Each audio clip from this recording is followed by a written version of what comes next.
If my mother took more vitamins during her pregnancy, I would have been much prettier. If my lucky celestial stars had been in the right position, my cupcakes wouldn't end up in brownies. If I didn't have that mid-semester exam, I could have done a better speech. If my neighbor didn't play his stereo so loud, I could have practiced more at home. Or maybe, if I wasn't being such a narcissistic little brat, I wouldn't have wasted my allocated time giving factless accusations and excuses. Contest chair, esteemed panel of judges, ladies and gentlemen, let me introduce to you the blame game. Well, some may argue it's cricket, but I believe this is the most famous game in Sri Lanka.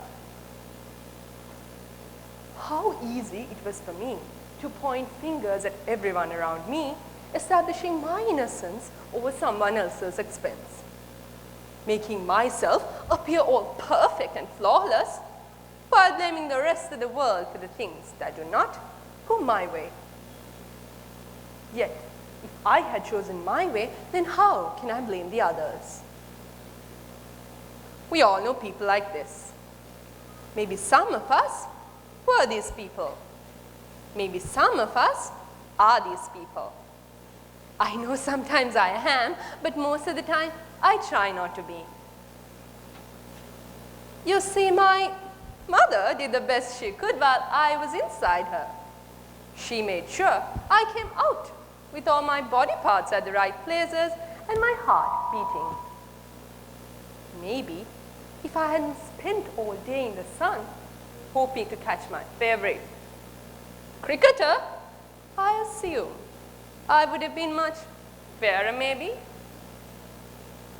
I have noticed this great phenomenal dependence we have in association with our lives with the celestial movements, aka the horoscopes. We turn to these stars to guide us for good luck. But when things go wrong, the same stars that at one point guided us become the reason for our failure. You see, blaming someone or something would initially make you feel better, but isn't that the curtain we used to hide behind our imperfections and frustration? Realization first hit me when I was 11 years old. It practically slapped me across my face. My mother insisted on continuing my education at a much competitive school. I was reluctant to leave the school I was studying since lower kindergarten. Will I be able to make new friends? Will the teachers ever love me like they do now? So I changed schools, scrapped together a few handful of friends, comforted myself with the casual nods and the slight smiles from the teachers, and then I get my year-end results. They weren't bad. They were terrible. The star pupil who had always been the first in the class for the last 5 years has tumbled down to the 10th. What followed after was a whirlwind of rude emotions. I blamed my parents. I hated them. I blamed the school. I blamed my sister, the teachers, the textbooks, the cat. I turned my room into a wrestling ring. Ornaments are slammed on the floor, books are bashed against the wall, shoes are thrown across the room, and some even out of the window. Throughout this calamity, the soundtrack mostly consisted of me screaming at my parents from the top of my lungs. As my rage started to cease and my room started to get back to its previous state, self-realization sets in. I was thinking to myself, is this how I would overcome this situation? Will playing the role of the stubborn, angry child upgrade me to the top in class? This is no Disney movie. There was no bibbidi-bobbidi-boo. By the time the last shoe was put back on its shelf, the truth was very clear to me. I had to set things right. I had to take that extra effort, and that is what I did. Sure enough, my hard work paid off. Come next prize giving, I walked away with 3 golden prizes.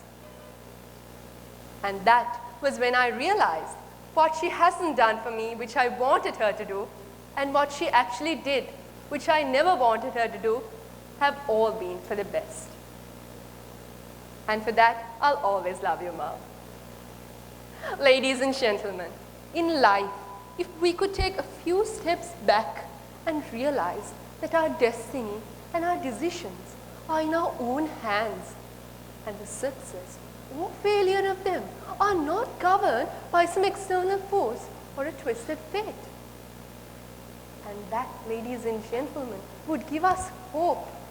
Because if we are in control of our failures, that is when we could step back, reevaluate the strategy, fix the snag, and ultimately turn the failure into a success. That is the power of taking responsibility. That is the green pasture of the other side of the blame game. So next time when life throws you lemons, instead of playing the blame game, make lemonade. Lemon tarts or all sorts of lemon desserts. Or fetch some tequila and salt. Contest chair.